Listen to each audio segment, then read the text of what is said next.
할렐루야.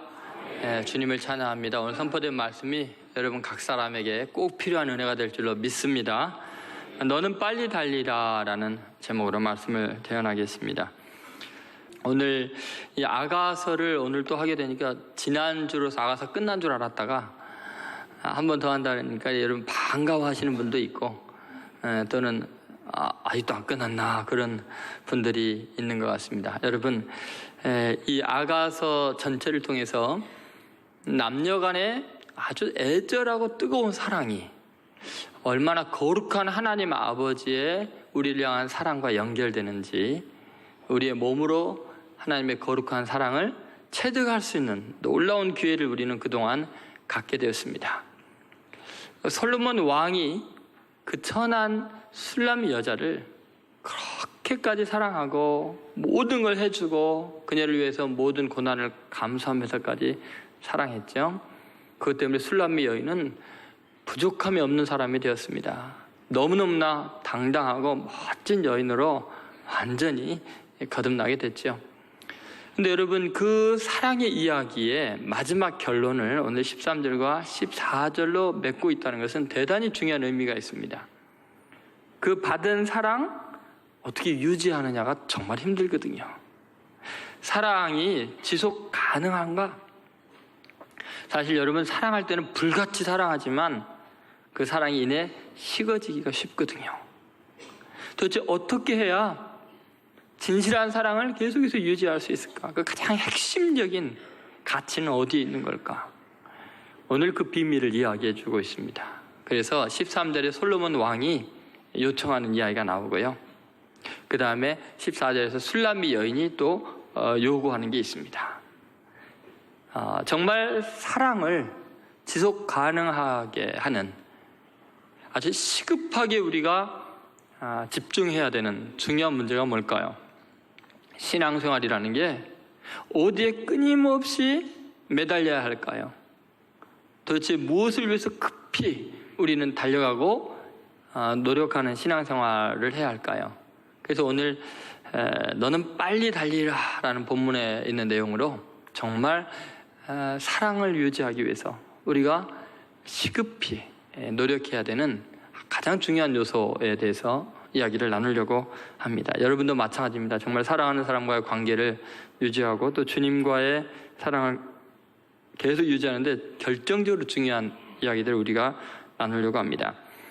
첫 번째 긴급하고 시급한 요청 중에 하나는 뭐냐면 감동적인 사랑의 이야기를 전하라는 것입니다. 내가 받은 사랑 그것이 얼마나 가치 있고 의미 있는가 그걸 깨달으면은 그거를 전하지 않을 수 없습니다. 왜냐하면 그것을 너무나 많은 사람들이 이 감동적인 사랑 이야기를 갈망하고 있기 때문에 그렇습니다. 자, 오늘 13절 말씀 같이 한번 읽어보도록 하겠습니다. 13절입니다.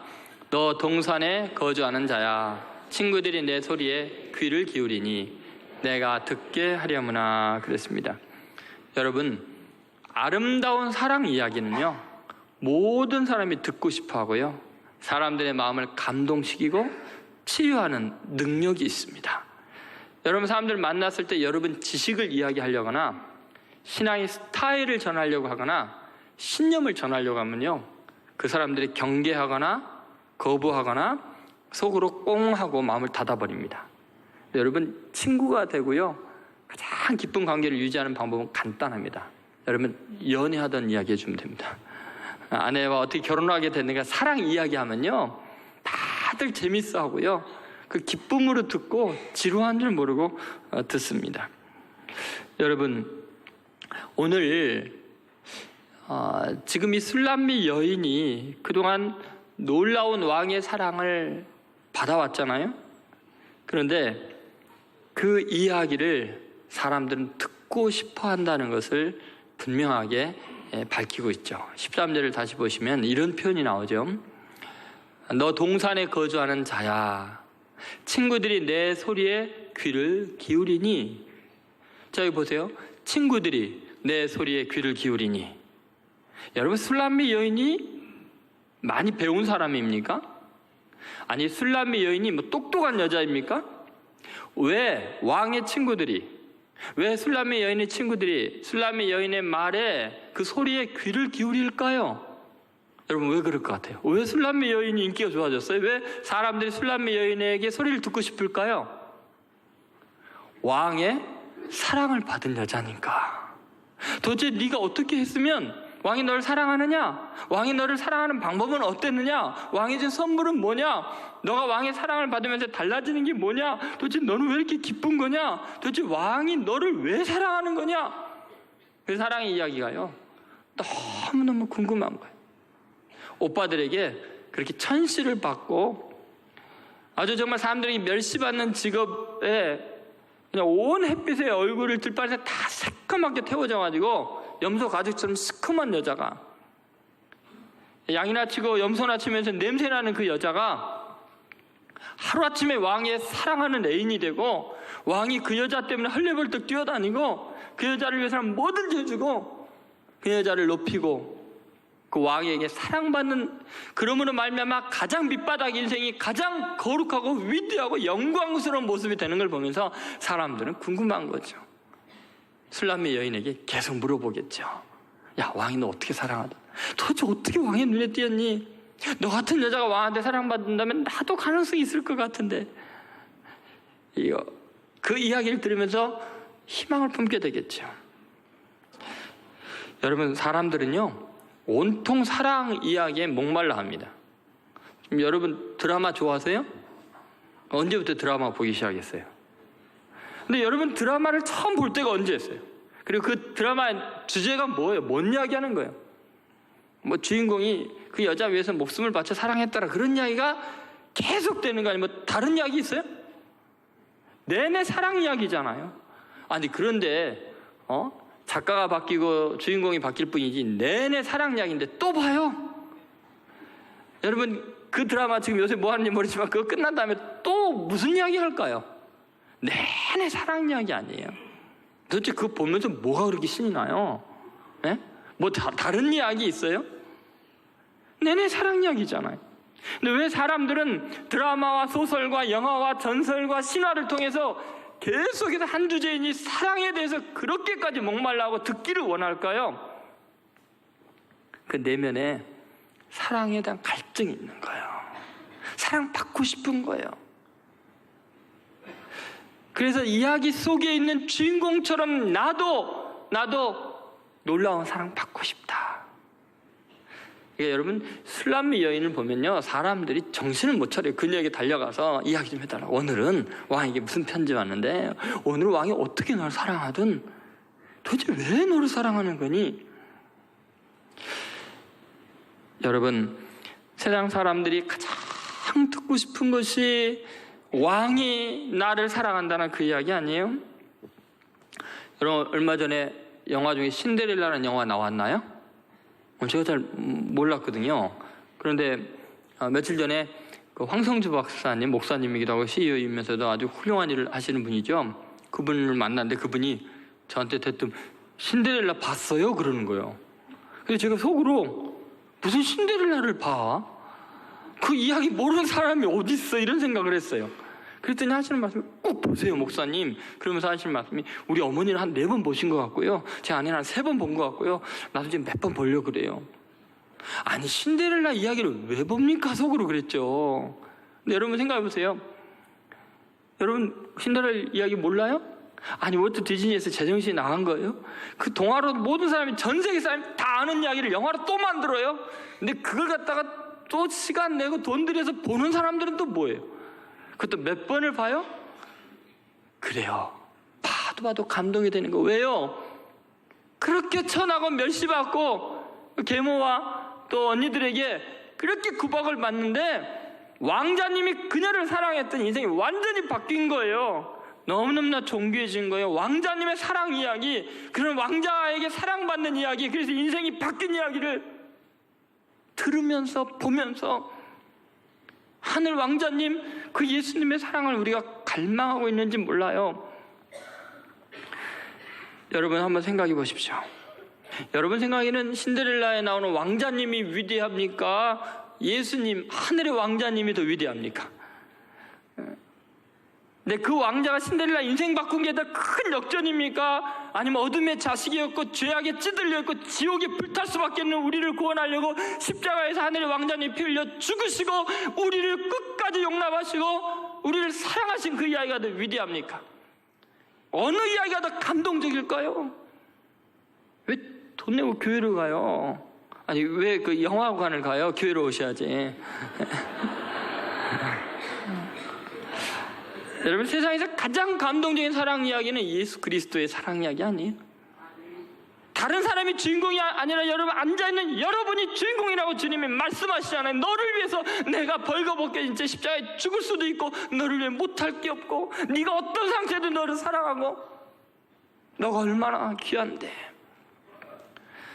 여러분, 지금 여러분이 여기 왜 앉아 계세요?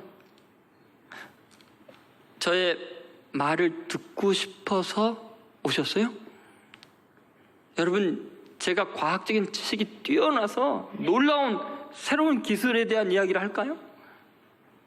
제가 철학적으로 깊이 있고 많은 연구를 해서 놀라운 철학 체계를 여러분 깨닫기를 원해서 오셨어요? 도대체 여러분 이곳에 왜 와 있는 거예요? 왜 여러분 주일날 말씀을 들으면서 행복해지고 치유가 되는 거죠? 제가 전하는 게 뭐예요? 하늘 왕자님의 여러분을 향한 사랑 이야기거든요. 여러분이 사랑을 받았다면, 그 왕자님의 사랑을 받고 삶이 변화되고 기쁨이 충만하다면 여러분 주위에 있는 친구들이 여러분 이야기 듣고 싶어진다니까요. 너 어떻게 이렇게 기쁘니? 너 옛날에 힘들었잖아. 너 절망했었잖아. 근데 너 이렇게 밝아질 수가 있니? 도대체 너 무슨 일 있는 거니? 너 애인 생긴 거니? 그 나이에? 여러분 생각해 보세요. 하늘 왕자님의 사랑을 받으면요 사람이 달라진다니까요. 기쁨이 충만해진다니까요. 갑자기 없던 것들이 생겨나고요, 자신감이 생겨나고요, 부족함이 없고요, 모든 걸 채워주는 그 왕자님의 사랑에 감격하게 되어 있어요. 사람들이요 듣고 싶어져요. 그래서 13절에 친구들이 내 소리를 듣고 싶어서 귀를 기울인다고. 여러분을 향한 하늘 왕자님의 사랑, 감동적인 사랑 이야기 여러분은 간직하고 있습니까? 여러분의 이야기가 있습니까? 여러분 주님과의 관계가 계속 되고 있다면 나타나는 현상이 끊임없이 내가 받은 사랑에 대해서 이야기하고 싶고 사람들은 내 이야기 듣고 싶어 질 수밖에 없는 거죠. 수많은 사람들이요 그 사랑 이야기를 갈망하고 있기 때문에 그래요. 사랑받지 못한 공허함과 두려움 때문에요 생각보다 사람들은 하늘 왕자님 이야기 듣고 싶어져 해요. 여러분이 착각하고 있는 거예요. 그들은 복음을 듣고 싶어 해요. 여러분, 술람비 여인이 돈이 많았습니까? 그래서 사랑받았나요? 명예가 있었습니까? 지식이 있었습니까? 아무것도 없던 여자가 하나님 아버지의 사랑, 솔로몬 왕의 사랑, 그 왕자 예수님의 사랑을 받으니까 완전히 인생이 고결해지는 거 아닙니까? 여러분이 받은 사랑 이야기로 충분히 세상을 구원할 수 있습니다. 세상을 변화시킬 수 있습니다. 그래서 여러분, 세상이 듣고 싶은 것은 여러분이 돈 버는 방법의 이야기가 아니라니까요. 궁극적으로 듣고 싶은 것은요, 너가 사랑받을 수 있다면 혹시 나도 사랑받을 수 있을까? 그분이 나도 사랑할까라는 그 이야기예요. 전도는 그렇게 내가 받은 사랑 이야기 전하는 거지. 내가 이렇게 잘 살게 됐고, 내가 이렇게 뭐 기도했던 이런 거 다 받았고, 뭐 이런 이야기가 아니에요. 얼마나 많은 사람들이 하나님의 감동적인 사랑의 이야기를 듣고 인생이 바뀌는지 모릅니다. 요거 조금만 빨리 전해졌더라면 자살하지 않았을 텐데, 증오하고 미워하고 형제간이 갈라서지 않았을 텐데, 이 사랑을 조금만 먼저 들려줬더라면 위대한 인생으로 시간 낭비하지 않고 훌륭하게 살 수 있었을 텐데. 그래서요, 너는 빨리 달리라라고 본문에 말하는 거예요. 친구들이 기다리고 있잖냐. 너 동산에 거주하는 자야. 네가 받은 사랑 안에 머물려고 하는, 너 동산 안에 거하는 자야. 거기에서 공간적으로 좀 움직여서 너가 받은 사랑 이야기 기다리고 있는 친구들에게 들려줘야 되지 않겠냐. 네가 하나님의 사랑을 받고 있다면, 네가 예수님의 사랑을 지금 누리고 있다면 어떻게 맨날 교회 안에만 있고 너만 누리고 너만 즐기느냐. 얼마나 사랑 이야기 갈망하는 사람들이 많은데 그럴 수가 있느냐. 너는 그 자리에서 일어나서 내 동산에서 나가서 전하라고, 이야기하라고. 네 친구들이 듣기를 원한다고, 네 소리 듣기 원한다고 이야기하잖아요. 사도 바울은 그걸 알았어요. 가만히 있을 수가 없었어요. 주님께 받은 사랑 때문에요.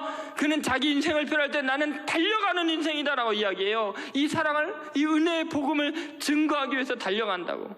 사도행전 20장 24절에 그 유명한 말씀이 있죠. 같이 읽겠습니다. 내가 달려갈 길과 주 예수께 받은 사명, 곧 하나님의 은혜의 복음을 증거하는 일을 마치려면은 나의 생명조차 조금 더 귀한 것으로 여기지 아니하노라. 나의 달려갈 길이라고 이야기해요. 내가 걸어갈 길이 아니라요, 이 은혜의 복음, 하나님이 나를 사랑하는 이 이야기, 이 사랑에 대한 갈망을 너무나 많은 사람들이 죽어가면서 기다리고 있으니까 나는 달려갈 수밖에 없다. 너는 빨리 달리라고 오늘 본문에 이야기하잖아요. 달려갈 길이라고 이야기하는데 여러분의 사랑이 복받쳐서 이 사랑 그 사람에게 전해주고 싶어서 달려가는 인생입니까? 전할 이야기가 있습니까? 사도 바울은 계속 그런 이야기를 해요. 자기에 대한 표현이 그래요. 빌립보서 3장 12절 14절에도 보면 나는 달려가노라라고 반복해서 이야기하죠. 같이 읽습니다. 내가 이미 얻었다 함도 아니요 온전히 이루었다 함도 아니라 오직 내가 그리스도 예수께 잡힌 바 된 것을 잡으려고 달려가노라. 형제들아, 나는 아직 내가 잡은 줄로 여기지 아니하고 오직 한 일, 즉 뒤에 있는 것은 잊어버리고 앞에 있는 것을 잡으려고 표대를 향하여 그리스도 예수 안에서 하나님이 위에서 부르신 부름의 상을 위하여 달려가노라. 너는 빨리 달리라. 나는 달려가면서 이 복음을, 이 사랑을 전해줘야 됩니다라는 간절함이 바울에게 있었어요. 여러분, 달려가는 인생이에요? 아니면 교회 안에 자꾸 동산 안에만 있으려 그래요? 우리는 그러고 싶지만 주님은 친구들이 기다리고 있죠. 네 친구들이 갈망하고 있지 않니? 너가 정말 내 사랑을 받았다면 그 사랑 전해줄 이야기 많지 않니? 여러분, 우리 인생이요, 길게 살았냐 짧게 살았냐가 중요한 게 아니에요. 얼마나 많이 소유했느냐가 행복을 보장하지 못해요. 정말 행복한 사람은요, 짧게 살아도요, 누군가에게 너무너무나 감동적인 사랑의 이야기를 간직한 사람이에요. 누구에게든지 자랑하고 싶은 사랑의 사람이 있는 거예요. 내가 이런 사랑을 받고 사는데 이거 도대체가 나 혼자 어떻게 감출 수가 없어서 표정으로 나타나고 이야기를 자꾸 하게 되고 자랑하고 싶은 거지. 막 여기저기 달려가면서 사람한테 내게 이렇게 사랑하는 사람이 있고 내가 이런 사랑을 받고 있느라고 이야기하고 싶은 사람이, 짧게 살아도요, 삶이 사랑받은 감격이 있어야 스토리가 있는 거예요. 이야기가 있는 인생이 되는 거죠. 여러분, 마틴 루터 킹 목사님은 인권운동을 하다가 흑인으로서 하나님의 사랑, 그 놀라운 복음을 증거하는 인생으로 사랑을 전하다가 39배 총에 맞아 죽습니다. 마틴 루터 킹 목사님이 늘 생전에 이런 말을 했습니다. 모든 비극 중에 최악의 비극은 젊어서 죽는 것이 아니다. 75살까지 살아도 한 번도 인생을 제대로 살지 못하고 죽는 것이다. 그것이 가장 커다란 비극이다. 여러분, 75살 사는 게 아니라 100살을 살아도 내게 이야기하고 싶은 사랑 이야기가 없는 인생이라면요, 그 헛산 겁니다. 그렇게 많이 돈 모아서 권력이 있어서 뭐 하려고요? 그래서 행복합니까? 마틴 루터 킹 목사님의 장례식에 모인 사람들이 조사를 이런 식으로 했습니다. 하나님이 마틴 루터 킹에게 너무나 짧은 시간밖에 주지 않았다. 그것이 너무나 안타깝다. 아니, 이렇게 훌륭한 분이 만약에 40살, 50살, 70살, 90살까지 살면 얼마나 위대한 일을 할까. 그런데 여러분, 모든 사람이 그런 식으로 조사를 하는데 윌리엄 페리어라는 사람은 전혀 다른 조사를 했습니다. 그 내용이 이렇습니다. 1929년부터 1968년까지 마틴 루터 킹이 살았던 단지 39년의 세월은 정말이지 짧은 시간이었다. 39년은 자신이 한 일에 결실을 거두기에 너무나 짧다. 39년은 자식들이 학교 공부를 마치는 것을 보기에는 너무나 짧다. 그러나 마틴에게 39년은 너무나 긴 시간이었다. 39년은 그가 인종차별을 견디기에는 너무 긴 시간이었다. 39년은 그가 끊임없는 정치적, 사회적 압박에 시달리기에는 너무 긴 시간이었다. 하지만 39년은 자신을 위협하는 이들을 위해 기도하기에 충분히 긴 시간이었다. 39년은 그로 하여금 인류가 사랑과 자유의 가치를 알도록 깨우치게 함으로써 노벨 평화상을 받기에 충분히 긴 시간이었다. 39년은 그가 꿈꾸던 비전의 정상에 올라 인류 평화의 꿈을 꾸기에 충분히 긴 시간이었다. 왜냐하면 그는 마침내 그가 꿈꾸던 영광과 자유의 삶, 그 정상에 도달했기 때문이다. 여러분, 39이면 얼마나 짧은 생이에요. 그런데 그의 삶이 하나님의 사랑을 받고 그 사랑과 자유를 외치기에는 충분히 가치 있는 삶, 하나님께 충분한 사랑을 받고 충분히 사랑을 보여주는 삶이었기 때문에 위대합니다. 예수님의 33살의 짧은 생애도 충분히 사랑했기 때문에 다 이루었다라고 말할 수 있었습니다. 손양원 목사님 46에 돌아가셨어요. 저보다 더 젊은 나이에 총살당해 죽으셨어요. 그런데 그는 최선을 다해서 하나님을 사랑했기 때문에 목숨을 걸고 신사참배를 거부했고요. 그는 끝까지 원수를 사랑해서 자기 아들을 2명 동인 동시를 죽인 그 공산주의자들, 이념이 완전히 다른 그를 양자로 삼아서 끝까지 사랑했기 때문에 그 한 사람의 삶이 전 인류에게 어마어마한 충격으로 다가오는 거죠. 여러분, 이 사랑의 소식을, 정말 감동적인 사랑의 이야기를 여러분의 삶을 통해서 주위에 있는 친구들에게 들려주셔야 합니다. 그것이 주님과의 사랑을 계속 유지하고 있다는 증거가 되기 때문에 그래요. 나는 이러한 사랑 속에 산다고. 동산 안에 갇혀 있지 말고 빨리 달려나가서 내가 이렇게 사랑받고 있는데 네가 이 사랑 얼마나 필요하니? 너도 사랑받을 수 있단다. 그렇게 증거하는 여러분 되시기를 주의 이름으로 소원합니다. 두 번째, 너는 빨리 달리라 라는 말은 친밀한 관계에 대한 갈망입니다. 여러분, 지속적인 사랑의 사이가 되려면요, 사람들 앞에서 그를 칭찬하고 사랑을 이야기하는 것뿐만 아니라 둘만의 은밀한 만남이 있어야 됩니다. 둘만의 사랑의 교제가 없으면 늘 남한테는 화려하게 보이는 사랑인 것 같은데 둘의 시간이 없으면요, 나중에 저 부부가 그렇게 사랑했다는데 이혼한대 하고 충격을 준다니까요. 사랑은 반드시 친밀한 관계를 갈망하게 되어 있습니다. 주님과의 관계도 마찬가지죠. 다시 한번 13절을 보면 솔로몬 왕이 술람미 여인에게 두 번째 이런 요청도 합니다. 자, 보세요. 너 동산에 거주하는 자야. 그 다음에 뭐라 했어요? 친구들이 내 소리에 귀를 기울이니. 그는 들려주라는 거예요. 그런데 내가 듣게 하려무나. 내가 듣게 하려무나. 여러분 생각해 보세요. 많은 사람들이 술람미 여인에게 몰려들고 그녀의 이야기를 듣고 싶어 해요. 아무리 그 사람들이 듣고 싶어 한들요, 솔로몬 왕만큼 그녀의 목소리 듣고 싶어 하는 사람이 누가 있겠어요? 친구들이 귀를 기울일지라도 솔로몬 왕은 그녀의 목소리를 가장 듣고 싶어 하는 사람이요, 둘만 만나서 그녀의 소리를 듣고 싶은 거예요. 그런데 한번 이제 상상을 해봅시다. 술람미 여인이요, 갑자기 자기 주위에 사람들이 모여들기 시작해요.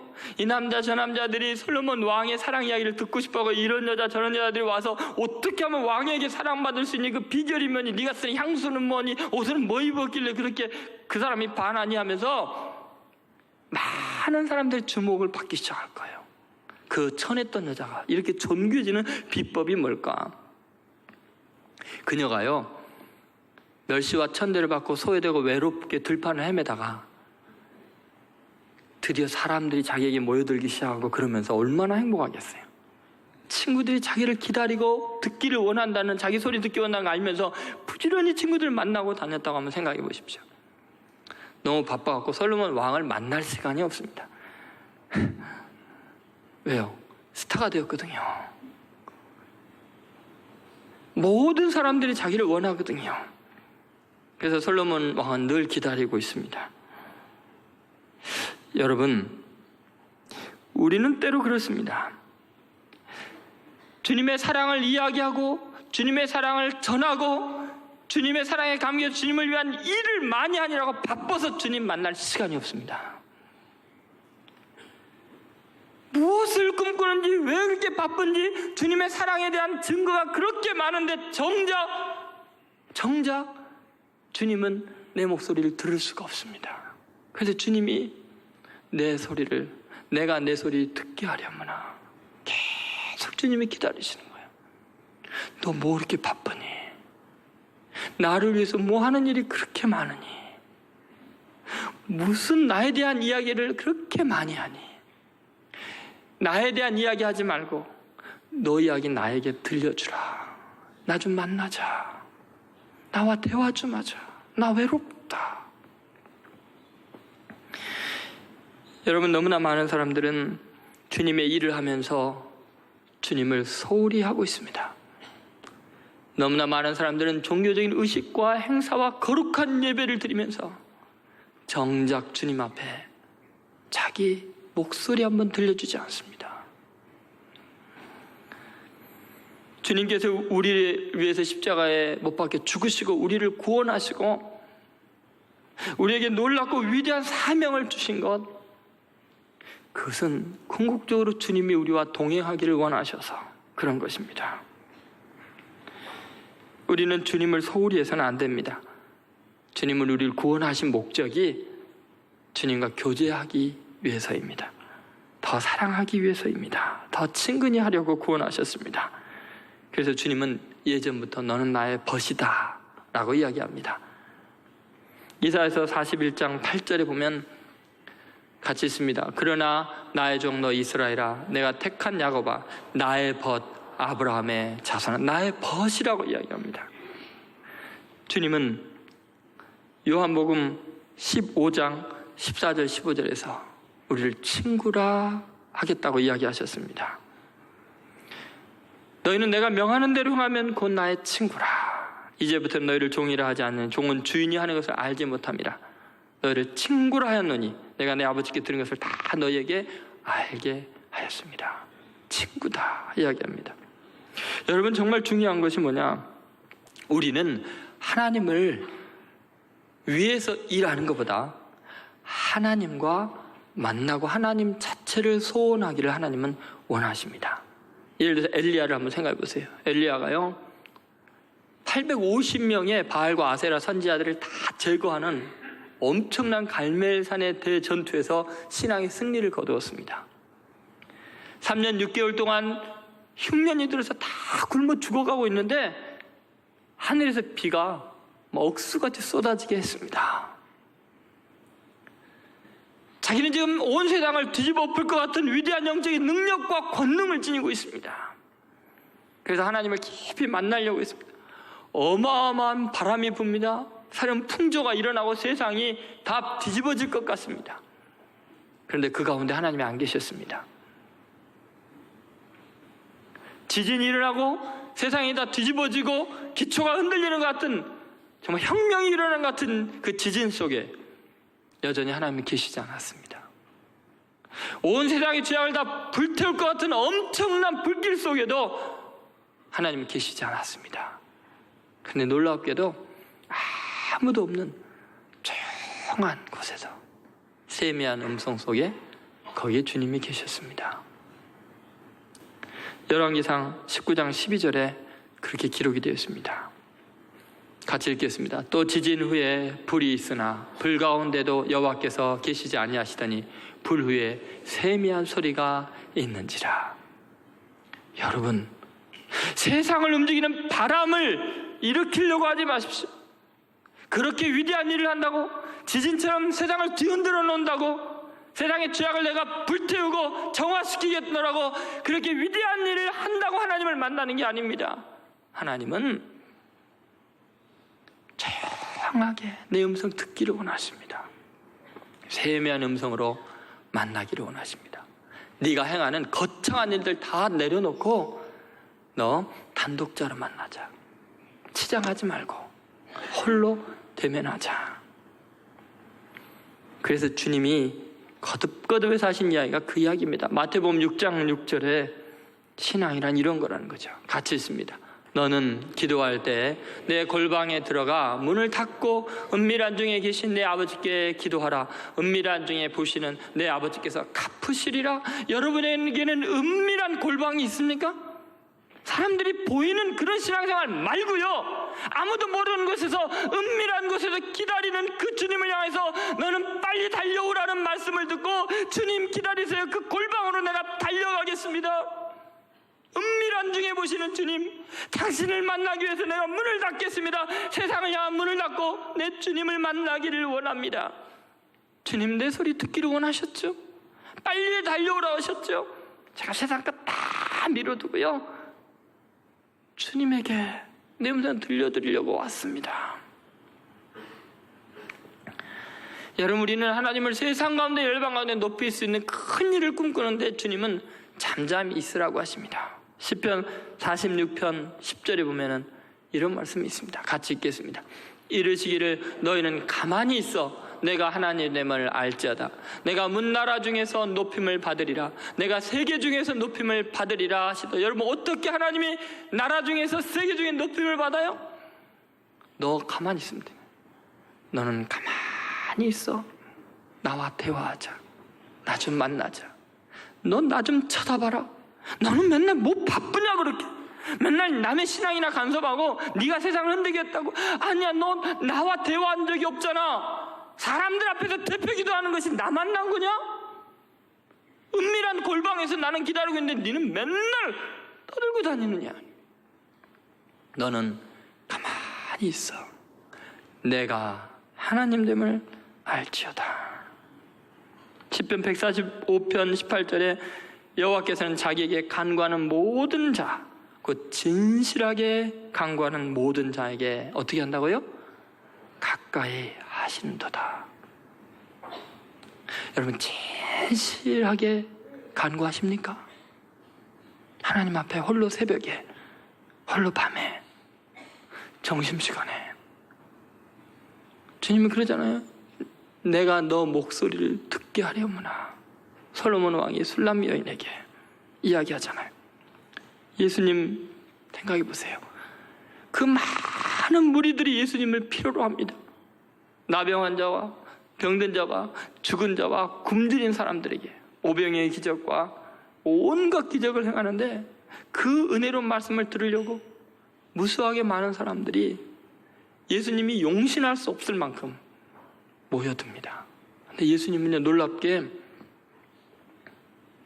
그들을 다 무리를 떠나 보내셔요. 아니, 그들이 지금 굶어 죽어가고 있는데, 아직도 치료받을 사람이 있는데 다 떠나 보내시고 한적한 곳으로 가사 밤이 맞도록 기도하시니라. 주님께서 예수님에게 그러셨나 봐요. 내가 네 목소리를 듣기를 원한다. 여러분, 한 여인이 예수님 앞에 왔습니다. 그 예수님이 바리새인의 두령이 집에 있는데 그 여인은 소문난 죄인인 여자였습니다. 바리새인 집에 감히 들어가요? 예수님이 그 안에 있는 것만 보이지 주위가 보이지가 않나 봐요. 자기를 지금 손가락질하고 있고 욕을 하고 있고 쪼리보고 있는 사람들이 전혀 느끼지 않고 주님 앞에 홀로 갑니다. 예수님이 자기 사랑하는 그 사랑, 너무너무 눈물겨워서 눈물을 펑펑 쏟으면서 예수님의 발을 적시고, 너무 황송해서 또 머리털을 풀어서 머리카락 털로 발을 닦고 옥합을 깨뜨리는데 사람들이 낭비한다고 손가락질하고 욕을 하는데도 전혀 들리지 않고 주님만 보입니다. 주님, 나 같은 여자가 뭐라고 나 같은 죄인을 사랑하십니까? 세상도 없고 나도 없고 사랑의 주만 보이도다. 이것이 나의 간증이요, 이것이 나의 찬송이라. 나 사는 동안 끊임없이 예수의 이름 찬송하리. 여러분, 너무 세상이 많이 보이지 않아요? 너무 많은 사람들, 너무 많은 일들 때문에 주님을 잊고 있지는 않습니까? 주님이 빨리 달려오라고 말씀하십니다. 그 세상 다 등지고 십자가로 달려오라고. 내가 내 목소리 듣게 하려무나. 여러분, 오늘 이 시간 주님과의 만남의 시간을 따로 정해놓으십시오. 주님께 아무도 없는 골방에서 내 소리 듣게 하겠습니다. 주님과 친밀한 관계 속에 늘 사랑의 교제가 없으면 그 사랑 유지될 수 없습니다. 남에게 보이는 허황된 걸로 나중에 주님과 내 관계가 파탄난 것을 그때 깨달으면 늦습니다.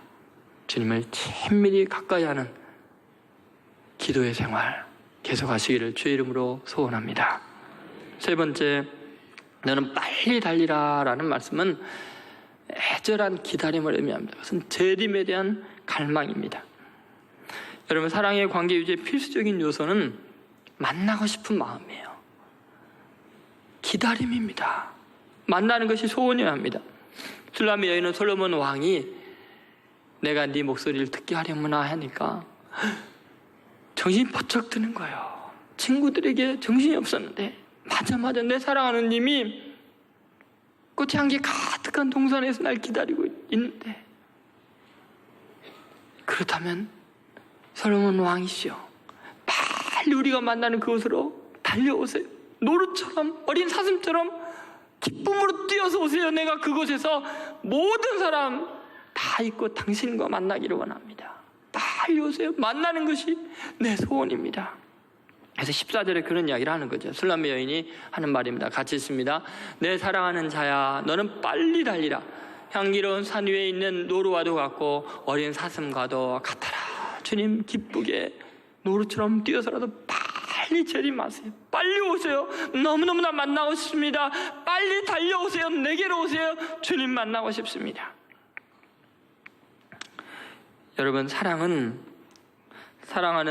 마음은 만남이 궁극적인 목적입니다. 체온을 느끼고 싶고, 목소리를 직접 듣고 싶고, 눈동자를 마주치고 싶고, 껴안고 싶고. 사랑하면, 안 만나면요, 만날 수 없다면 그 어떤 것으로도 해결이 안 됩니다. 보지 않으면 못 견디는 것이 사랑입니다. 빨리 오라고 기다림에 애타하는 것입니다. 그것이 사랑의 특징입니다. 여러분은 사슴처럼 뛰는 마음으로 주님의 재림을 기다리고 있습니까? 초대교회 교인들은 이 주님의 재림만을 눈이 빠지게 기다렸습니다. 주님이 속히 오시기를 원했습니다. 데살로니가전서 4장 16절 17절에 이런 말씀이 있습니다. 같이 읽겠습니다. 주께서 호령과 천사장의 소리와 하나님의 나팔 소리로 친히 하늘로부터 강림하시리니 그리스도 안에서 죽은 자들이 먼저 일어나고 그 후에 우리 살아남은 자들도 그들과 함께 구름 속으로 끌어올려 공중에서 주를 영접하게 하시리니 그리하여 우리가 항상 주와 함께 있으리라. 여러분, 천사장의 소리와 하나님의 나팔 소리로 친히 하늘에서 강림하신 그 주님과 항상 함께 있는 것이 우리의 최고의 기다림과 소원이 되어야 합니다. 여러분, 재림에 대한 갈망이 여러분 속에 있습니까? 주님 빨리 오세요. 주님 빨리 달려오세요. 노루처럼 사슴처럼 뛰어오세요. 주님 보고 싶어요. 여러분, 우리의 신앙생활이 얼마나 위선적이고 이중적인 것을 우리는 쉽게 알 수 있습니다. 재림에 대해서는요, 생각도 안 하고 기대도 안 합니다. 수술실 들어가기 직전에나 재림하시길 기다리고요, 죽을 직전이 돼야 주님 재림을 기다리죠. 한번 생각해 보세요. 어떤 사랑하는 남녀가 있었습니다. 상대편에게 받은 사랑이 너무 커갖고 자기 삶이 윤기나기 시작하고 행복하고 즐겁고 기뻐서 사람들에게 만나는 사람마다 자기 사랑하는 사람에 대한 이야기를 해주고 싶고 자랑하고 싶었습니다. 그렇게 자랑을 했습니다. 할 말이 너무 많습니다. 이렇게 나는 행복하다고, 그 사람 때문에 이렇게 사는 게 즐겁다고. 그리고 그 사람에게도 그런 누구를 만나서 당신이 이런 이야기를 했다고 전화로 이야기를 하고요. 그리고 이제 카톡도 보냅니다. 카톡으로 막 주고받습니다. 내 상대편이 원하는 건 이거. 나 내일 갈게. 너무 보고 싶어. 만나자. 아니 내가 지금 그 딴 친구들한테 당신 이야기하고 자랑해야 되니까 내일 오지 말고 좀 더 미루어. 아니 내가 지금 당신에 대해서 할 말이 너무 많고 지금 해야 될 일이 많고 당신을 위해서 지금 준비하는 게 많으니까 일찍 올 생각하지 말고 푹 쉬었다가 나중에 와. 그리고 또 그 자기 사랑하는 사람에 대한 이야기하고 돌아다닙니다. 연락이 없어요. 그래서 또 전화해서 내가 내일은 갈 테니까 꼭 기다려. 아니요. 왜 자꾸 오려고 그래? 내가 할 일이 많다니까. 여러분 이거 사랑하는 거예요? 여러분 사랑하면요 만사제 끼고 빨리 오라 그럽니다. 막 간다고 하는 애들도 아니라고 더 빨리 오라고 갈망하게 되어 있습니다. 여러분 예수님을 사랑한다고 하면서 예수님을 위해서 일한다고 하면서 주님의 재림이 연기되기를 바라고 빨리 오실까 봐 걱정이 되고 주일 예배 드리다가 오시면 어쩌나 월요일 날에 해야 될 일도 있고 지금 뭐 살 것도 많고 자동차도 멋진 거 하나 구입을 해서 좀 타고 다녀야 되고 장가 가야 되고 소도 사야 하고 논밭에 할 일도 많고 그런데 주님 오시면 어떻게 하나.